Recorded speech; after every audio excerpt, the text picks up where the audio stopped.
अस्सलाम वालेकुम जी, कैसे हैं आप सब लोग। उम्मीद है कि सब खैरियत से होंगे और बिल्कुल ठीक होंगे। और मौसम भी बहुत मज़े का है आजकल। बच्चों के लिए सर्दी हो चुकी है, लेकिन हमारे लिए बड़ा मज़े का ये मौसम है जिसमें हम लोग खूब इंजॉय करते हैं और बाहर जाने का भी बहुत दिल करता है। आइसक्रीम खाने का भी इस मौसम में बहुत दिल करता है। तो जैसे जैसे ठंड होती जाती है ना, ठंडी ठंडी चीज़ें खाने का बड़ा मज़ा आता है ठंड में। तो ये जो मेरा व्लॉग है ना, जिस दिन मैंने केक बनाया था ना, उससे बिल्कुल अगले दिन का व्लॉग है। लेकिन आप देख लें कि तबीयत की सुस्ती की वजह से इतने दिन गुजर जाते हैं और मेरे अंदर जो है ना वो हिम्मत ही नहीं आती है कि मैं सिर्फ वॉइस ओवर कर लूँ। तो लाइव व्लॉगिंग का ना सच्ची बड़ा फ़ायदा होता है, लेकिन अब्दुल अहद का शोर होता है कुछ घर में पीछे से अजीब अजीब तरह की आवाज़ें आ रही होती हैं। तो बंदा कहता है कि रहने दो भाई, अब मैं रिकॉर्डिंग ही कर लूँगी। लेकिन मेरा पूरा इरादा है जैसे ही हम लोग घर शिफ्ट करेंगे ना इंशाल्लाह, तो फिर मैं लाइव स्टार्ट करूँगी। अभी तक तो घर की भी समझ नहीं आ रही है, कोई घर पसंद ही नहीं आता है। कोई पसंद आ जाता है तो उसका जो है ना वो मामलात कुछ ऐसे होते हैं कि पता ही नहीं चलता। तो जनाब सर्दी आ रही है और सर्दियों में आपको पता है कि सूप बहुत ज़रूरी होता है, यानी कि सूप के बग़ैर सर्दी अधूरी है। तो यहाँ पे ना मैं बनाने लगी थी जी सूप, और आपने देखा कि मैंने पानी में चिकन डाल दिया था। तो मैं चिकन कॉर्न सूप बनाने लगी हूँ। इंशाल्लाह बहुत जल्द वेजिटेबल सूप भी हम बनाएंगे, लेकिन आज बिल्कुल भी दिल नहीं था वेजिटेबल्स वाला। मेरा मूड था कि मैं चिकन कॉर्न सूप बनाऊँ। तो मैंने ना बहुत ज़्यादा पानी नहीं लिया है, क्योंकि मेरे हस्बैंड को ना इतना को ख़ास सूप पसंद नहीं है, और अब्दुल अहद का भी कोई पता नहीं है कि वो पिएगा या नहीं पिएगा। तो समझ लें कि मैं प्योरली अपने लिए बना रही हूँ। तो इसीलिए बस मैंने उतना ही बनाया कि जितना मैं आराम से जो है वो पी लूँ। और अब्दुल अहद जो है ना मेरे साथ यहाँ पे खड़ा हुआ था, तंग करे जा रहा था। अच्छा वैसे सूप के लिए ना ईटी यूज़ होता है, तो मैं बार बार पी करी जा रही हूँ। कोई बात नहीं, चलता है ऐसा भी। तो मैंने ना ये जो ये वाली कॉर्न होती है ना, फ़र्स्ट टाइम ही यूज़ की है। बाहर से लेते हैं और फ़ौरन खा लेते हैं। कभी सूप मुझे बनाने का मैंने बनाया ही नहीं है, सही बता रही हूँ मैं आपसे, झूठ क्यों बोलूँ। तो मेरी मामा ही बनाती होती थी, और लास्ट टाइम भी सर्दियों में मामा ने जब सूप बनाया ना, उन्होंने मेरे लिए रख लिया था और मैंने पी लिया था। लेकिन इस बार मुझे इतनी क्रेविंग्स हो रही थी कि मुझसे ना रुका नहीं जा रहा था कि मैं 2 दिन भी सब्र नहीं कर सकती कि मैं मामा से कहूँ कि आप बनाएं और फिर मुझे पिलाएं। तो मुझसे नहीं हो रहा था सब्र, मुझे फ़ौरन पीना था। तो मैंने ना पांडा मार्ट से सारा सामान मंगवाया। चिकन तो एक दिन पहले ही आया हुआ था, मैंने पहले से ही निकाल के रख लिया था कि मैंने कल सूप बनाना है और ये चिकन उसके लिए यूज़ होगा। तो सिर्फ ये कॉर्न चाहिए थी मुझे। तो मुझे पांडा मार्ट से ना, मैं वैसे ही कुछ सामान मंगवा रही थी, तो बाय चांस मुझे सामने नज़र आ गई। तो मैंने कहा यार ये तो बहुत अच्छा हो गया, वरना मुझे शाम तक का वेट करना पड़ता, हस्बैंड आते और फिर वो लेके आते। तो मैंने जल्दी से कॉर्न मंगवाई। और ये जो है ना मुझे थोड़ा सा प्रॉब्लम हो रही थी इसको काटने में, बहुत ज़्यादा हार्ड थी ये, कोई इतनी ख़ास नरम नहीं थी। अच्छा मैंने बहुत सारे ना यूट्यूब पे रेसिपीज़ देखी ना सूप की, तो उन्होंने कॉर्न डाला ये कच्चे वाला और साथ में चिकन डाला, और वो कहते हैं जी कि 15 से 20 मिनट आप इसको पकाएं और आपकी जो कॉर्न है ना वो पक जाती है। तो ऐसा बिल्कुल भी नहीं है, आपने बिल्कुल भी इनकी बातों में नहीं आना। तो मैंने इतनी देर इस कॉर्न को पकाया, या तो ये कॉर्न में मसला था या फिर वो उस रेसिपी में प्रॉब्लम था। तो 20 मिनट में तो ये हिली भी नहीं थी अपनी जगह से। तो तकरीबन कोई आधे घंटा बल्कि 45 मिनट या इससे भी ऊपर टाइम लग गया होगा। तो उसके बाद जाके ना कहीं ये कॉर्न थोड़ी सी सॉफ्ट हुई थी।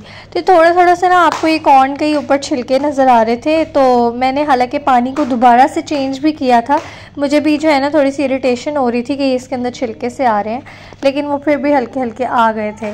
तो बस मैंने इसके अंदर नमक डाला थोड़ी सी और काली मिर्च डाली और इसको पकने के लिए रख दिया। 20 मिनट बाद हाँ जी चिकन हम निकाल लेंगे इसके अंदर से, क्योंकि वो बिल्कुल ही वरना सॉफ्ट हो जाएगा, और बाद में इसके रेशे कर देंगे। और जब हमारा कॉर्न पक जाएगी ना कॉर्न अच्छी तरह से, फिर हम इसके अंदर चिकन दोबारा से ऐड कर देंगे।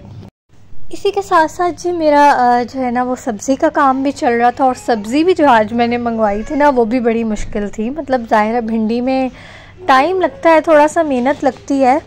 तो बस मेरी ना खड़ी हो के ना बस हो गई थी। वैसे मैं साथ साथ बैठ के भी काम कर रही थी, और जो है ज़ाहिर है कुछ काम फिर खड़े होके करने पड़ते हैं, किचन में ही करने होते हैं। तो जी भिंडी को जो है ना वो हमेशा काटने से पहले ही धोते हैं। भिंडी ऐसी सब्ज़ी है कि इसको काटने के बाद आप नहीं धो सकते हैं, जैसे टमाटरों को भी आप नहीं धो सकते हैं बाद में। उसकी वजह होती है कि इसके अंदर एक वो जो लेस होती है ना वो फिर बाद में अगर हम धोएंगे ना तो फिर वो बहुत बुरा हाल कर देगी। तो इसीलिए भिंडी को पहले धोना पड़ता है और उसके बाद जी आप इसको कट कर लें। तो बस ये इतनी सी थी कि एक दफ़ा में आराम से फ्राई हो सकती थी। तो मैंने ना इसको उस साइड पे रख दिया था जहाँ ये आराम से फ्राई होती रहे, बहुत तेज़ आग वाली साइड पे मैंने इसको नहीं रखा था, दूसरी तरफ मेरा सूप बन रहा था। तो खैर भिंडी भी मैंने फ्राई कर ली थी और प्याज भी फ्राई कर लिए थे। और उसके बाद जी बस जो है ना इसका हम मसाला बनाएंगे। तो आपको पता है कि भिंडी में ब्राउन प्याज भी डलते हैं और मसाला बनाने के लिए भी अलहदा से प्याज चाहिए होते हैं। मैं ना हर बार सोचती हूँ कि मैं भिंडी बनाने लगी हूँ ना तो मैं सारा प्याज ना एक ही दफ़ा डाल देती हूँ, जो ब्राउन करना है ना तो उसी में से हाफ़ निकाल लूँगी।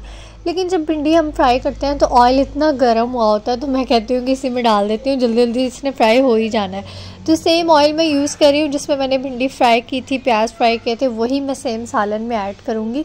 क्योंकि वो फिर भिंडी वाला जो है ऑयल आपको पता है कि वो फिर बाकी फ्राइंग में तो यूज़ हो नहीं सकता है। तो इसीलिए हम इसको सालन में ही यूज़ कर लेंगे ताकि हमारा ये वेस्ट ना हो।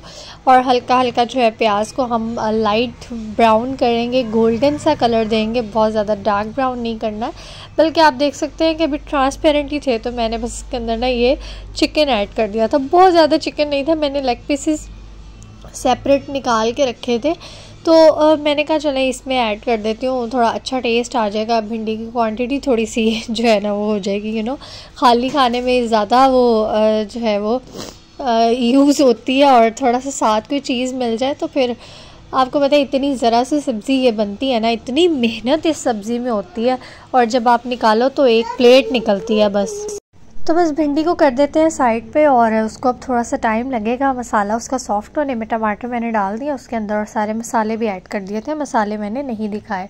अब आते हैं अपने सूप की तरफ। तो सूप में जी नमक मैंने जब उसको पकने रखा था ना तब बहुत कम डाला था, तो मैंने इसके अंदर ना अगेन फिर बाद में और नमक ऐड कर दिया। काली मिर्च भी मैंने इसके अंदर और ऐड की। उसके अलावा जी सॉसेज इसमें जाती हैं, सिरका जाता है, थोड़ा सा सोया सॉस जाती है और जो है ना उसके अलावा चिली सॉस भी आप चाहें तो थोड़ी सी डाल सकते हैं। सिरके की क्वांटिटी थोड़ी सी हम कम रखेंगे ताकि बहुत ज़्यादा खट्टा ना हो जाए। और सोया सॉस इसके अंदर हम डालेंगे मतलब थोड़ी सही वाली, सिरके से डबल डालेंगे क्योंकि उसी से जो है ना वो चाइनीज़ टेस्ट जो होता है ना वो उसी से आना होता है।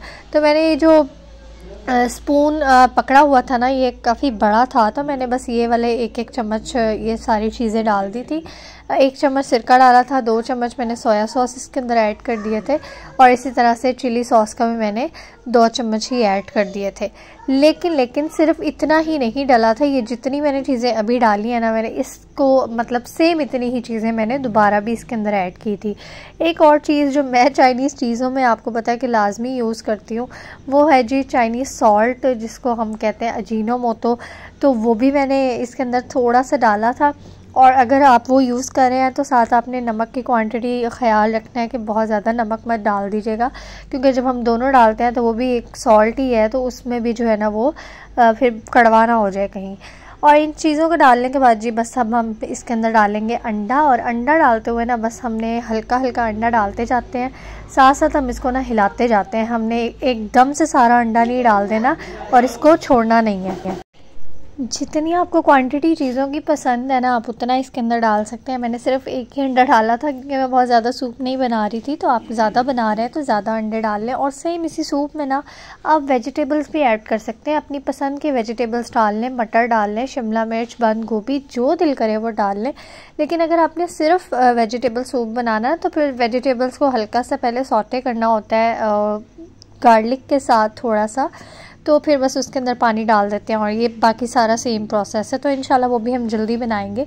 तो जी सब चीज़ें हो गई थी रेडी और बस अब बारी आती है जी सूप को थिक करने की। तो वो आपको पता है कॉर्नफ्लोर यूज़ करते हैं, तो मैं ना बहुत ज़्यादा एकदम से मैंने नहीं डाला क्योंकि मुझे बहुत ज़्यादा गाढ़ा नहीं करना था।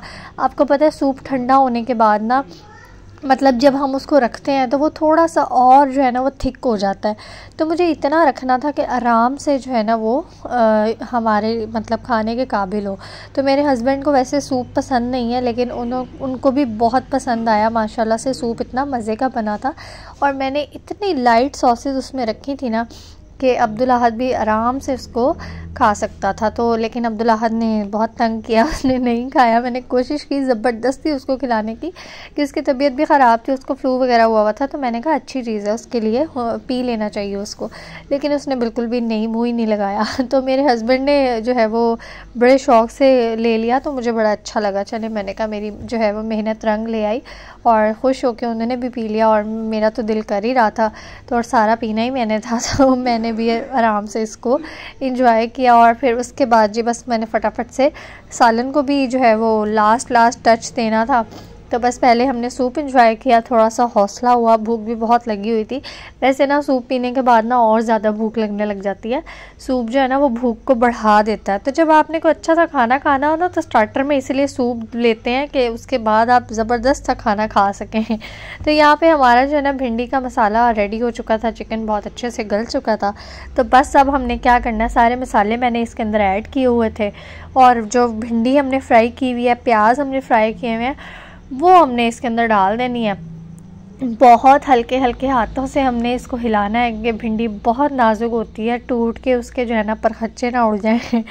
तो ना बस बहुत प्यार से मोहब्बत से इसको हिलाएंगे। ऐसे 5-7 मिनट के लिए ना इसको हमने दम वाली आग पे छोड़ देना, और उसके बाद जिसकी आग बंद कर देनी है। तो ज़बरदस्त सी भिंडी ना आपकी रेडी हो जाती है। भिंडी वैसे बहुत मज़े की बनती है और मुझे बहुत पसंद है, और मैं जब इस तरीके से बनाती हूँ तो और भी ज़्यादा मज़े की बनती है। तो जी भिंडी भी रेडी हो गई, सूप भी डन हो गया, सूप हमने इंजॉय भी कर लिया, खाना वगैरह भी सब कुछ जो है वो साथ साथ चलता रहेगा। तो उसके अलावा जी मैंने निकाला हुआ था बोनलेस चिकन। मुझे बनाने थे जी अब्दुल अहद के लिए नगेट्स, क्योंकि अब्दुल अहद पे आजकल फेज़ ऐसा आया हुआ है कि थोड़ी थोड़ी देर बाद ना वो कुछ मांगता है कि मुझे कोई डिफरेंट चीज़ दो, और एक चीज़ जो है ना वो रिपीट नहीं करता है, बहुत जल्दी उकता जाता है वो। तो मैंने सोचा मैं थोड़ी सी चीज़ें ना अब्दुल अहद के लिए फ्रीज़र में बना के रख दूँ, ताकि जब बे टाइम ही वो जो है उसको भूख लगे ना, तो मैं उसके लिए निकालूँ और उसको वो चीज़ दे दूँ। तो आज जो है मैंने चिकन निकाला हुआ था, सुबह से ही निकाला हुआ था। तो मैंने कहा था कि मैं मामा के घर जाऊंगी तो मैं उनसे चॉप करवा लाऊंगी, तो इतना कोई बड़ा मसला नहीं है। लेकिन आज ही बड़ा मसला हो गया और मैं नहीं गई वहाँ पे। अब चिकन सारा दिन का मैंने निकाला हुआ था, अब मैंने कहा मैं वापस रखूँगी, फिर सुबह निकालूंगी, फिर सारा दिन ऐसे बाहर। अब मैंने कहा नहीं, बस अब मैंने निकाल लिया, अब मैं अपना काम पूरा करके ही इसको वापस रखूँगी। तो मैंने कहा आज मैं हाथ से ही कीमा कर लूँगी, लेकिन मैंने आज इसको ऐसे नहीं छोड़ना है। तो पहले ना चिकन के मैंने बड़े बड़े क्यूब्स किए, उसके बाद इसको बहुत छोटा छोटा कट किया। और जो है ना शेल्फ़ के बारे में आपने बिल्कुल भी परेशान नहीं होना है। मैंने पहले क्यूब्स किए थे, उसके बाद छोटे छोटे क्यूब्स किए, मैंने सारा चिकन वॉश किया। पूरी शेल्फ़ जो है वो मैंने इससे पहले भी साफ़ की थी, यानी ये जो मैं अभी प्रोसेस कर रही हूँ इससे भी पहले मैंने साफ़ की थी। और जब मैंने चिकन वॉश किया उसके बाद मैंने बाकायदा इसको जो है ना साबुन से साफ़ करके अच्छी तरह से टिश्यू से बिल्कुल ड्राई करके, तो फिर मैंने इसके ऊपर जो है वो सारा प्रोसेस किया था। तो आप लोग ये मत सोचिएगा कि शेल्फ़ पता नहीं इनकी साफ़ है कि नहीं साफ़, तो बिल्कुल भी परेशान नहीं होना। सो जी यहाँ पे बस चिकन के जो है ना अब हम लोग कर लेंगे कीमा। वैसे थोड़ा मेहनत वाला काम है, लेकिन यह है कि हो जाता है, इतना कोई मुश्किल भी नहीं है। यानी अगर मशीन नहीं है तो हमें इतनी परेशान होने की ज़रूरत नहीं है। अगर हमारे पास चॉपर नहीं है तो ये थोड़ा बहुत जो है कीमा अगर हमें चाहिए हो, बहुत ज़्यादा क्वांटिटी में चाहिए हो, तो फिर तो ज़ाहिर है कि प्रॉब्लम हो जाएगी। इतना ज़्यादा तो नहीं हम कर सकते ना, तो ये इतना ज़्यादा नहीं था। तो बस मैंने ना हिम्मत पकड़ी और मैंने कहा स्टार्ट करती हूँ। मुझे भी थोड़ा हो रहा था कि नहीं होगा, लेकिन बहुत अच्छा हो गया था। तो थोड़ा सा पहले मैंने ना खुद किया, उसके बाद मैंने ना अपने हस्बैंड से कहा कि मेरी बाजू थक गई है तो अब आप आएँ। तो बल्कि वो मुझे कहने लग गए कि मुझे पहले क्यों नहीं बताया, मैं ही कर देता, बिला वजह लगी हुई हो। तो मैंने कहा चलें कोई बात नहीं, मैंने कहा था कि मैं कर लूँगी, लेकिन अब मुझसे नहीं हो रहा तो आप करवा दें हेल्प थोड़ी सी मेरी। तो फिर उन्होंने मुझे कर दिया था और काफ़ी अच्छा जो है ना वो कीमा हो गया था चिकन का। तो नगेट्स में ज़रूरी नहीं है कि बहुत ज़्यादा जो है वो बहुत ज़्यादा मतलब हुआ हो, मोटा मोटा भी होगा तो चल जाएगा। अच्छा जी, तो जनाब मुझे लगता है कि चिकन चॉप करते करते ना मेरे हाथ इतने फॉर्म में आ गए थे कि हाँ बीच में मैंने जो है ना वो लहसुन भी रगड़ दिए। लहसुन का मैंने पेस्ट ही बनाना था, लेकिन मैंने ना बस गलती से उसको चॉप कर दिया। फिर मैंने इसको काफ़ी बारीक बारीक कर दिया था, तो मैंने फिर ऐसे ही डाल दिया। और साथ में जी मैंने यहाँ पे 4 पीसेस ले लिए थे ब्रेड के, जिनको मैंने हल्का सा गीला करके ना, तो बस इसको भी अच्छी तरह से तोड़ के हमने इसके अंदर ऐड कर देना है। आपको पता है नगेट्स में बहुत ज़्यादा चीज़ें नहीं डलती हैं, बहुत सिंपल बनते हैं और बहुत मज़े के बन जाते हैं। लेकिन अगर आप जो है बड़ों के लिए बना रहे हैं, क्योंकि मैं अब्दुल्लाहद के लिए बना रही थी तो ऑफ़ कोर्स मुझे सिंपल ही बनाने थे, तो अगर आप बड़ों के लिए बना रहे हैं ना तो आप इसके अंदर प्याज भी डाल सकते हैं, एक आलू भी ऐड कर सकते हैं आप।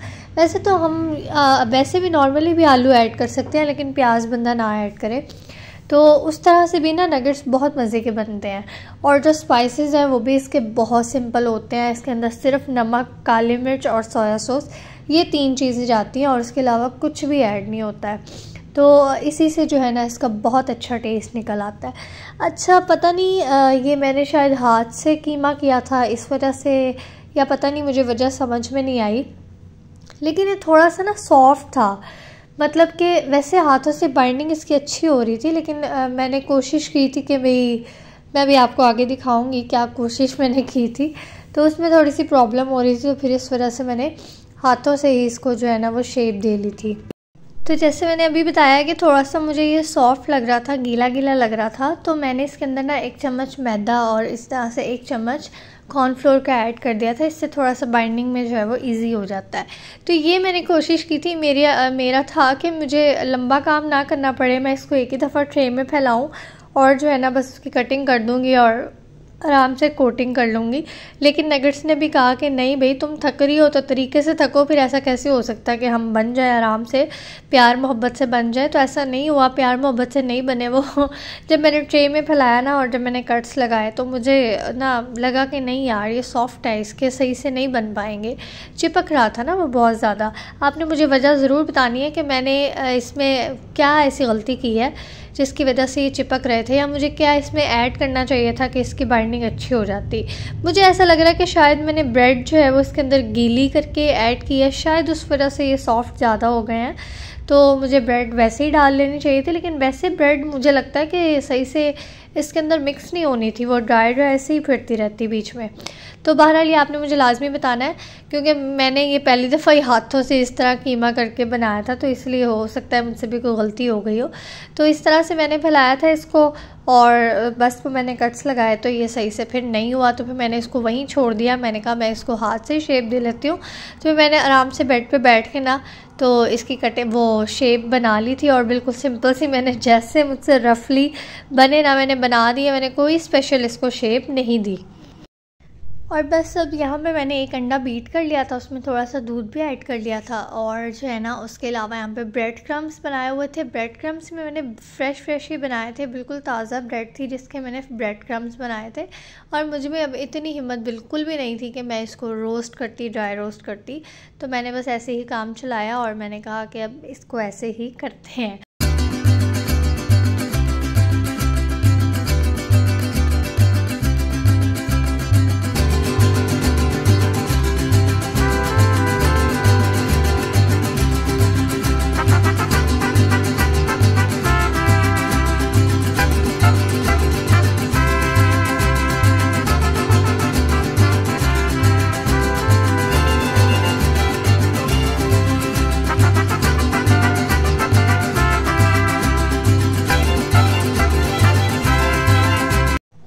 नगेट्स को शेप देने के बाद जी मैंने कोई आधे पौने घंटे के लिए इसको फ्रीज़र में रख दिया था इसी तरह से, ताकि ठंडे हो जाएं, फिर हम इनको जिप-लॉक बैग में डाल के आराम से फ्रीज़र में रख सकें। अगर हम जो है वो फ्रेश ही कर देंगे ना तो ये चिपक जाएंगे आपस में, फिर जब अपने फ्राई करने होंगे तो बहुत प्रॉब्लम होगी। और मैंने बिल्कुल भी एक दूसरे के ऊपर नहीं ये रखे हैं, बस जितने ईज़िली एक बैग में आए हैं तो मैंने उसके अंदर बस उतने ही रखे हैं। और इसी तरह से हम जो है ना इसको आराम से सेव कर सकते हैं 1 मंथ तक। ये नगेट्स बिल्कुल भी ख़राब नहीं होते हैं। आप लोग बच्चों के लंच बॉक्स में भी इसको जो है वो यूज़ कर सकते हैं। इंशाल्लाह बहुत जल्द मैं आप लोगों के साथ ना लंच बॉक्स की रेसिपीज़ भी शेयर करूँगी और कुछ ऐसे आइटम्स भी जो आप फ्रीज़ करके रख सकते हैं अपने बच्चों के लिए। ये वैसे ही आपके स्नैक्स में खाने का दिल करा हो तो वो भी आप कर लें, तो आराम से जो है ना वो मतलब सुकून से टाइम गुजर जाता है। थोड़ा बहुत जो बिज़ी मॉम्स हैं उनके लिए बहुत आसानी हो जाती है, वरना फिर जब सारा कुछ एक साथ प्रिपेयर करना होता है ना तो बहुत बहुत प्रॉब्लम हो जाती है। तो इंशाल्लाह ऐसी वीडियो भी मैं लेके आऊँगी बहुत जल्द। और बस इसी के साथ आज के इस व्लॉग को एंड करते हैं। मुझे अपनी दुआओं में याद रखिएगा, मेरे लिए बहुत सारी दुआएं क्या करें सेहत तबीयत के लिए, और आप सबकी सेहत तबीयत के लिए मेरी तरफ से बहुत सारी दुआएं हैं। अल्लाह ताला सबको अपने घरों में खुश रखे और सुकून दे, आबाद रखें, आमीन सुम आमीन। तो इंशाल्लाह दोबारा मिलेंगे न्यू व्लॉग के साथ। अपना बहुत सारा ख्याल रखिएगा। अल्लाह हाफ़िज़।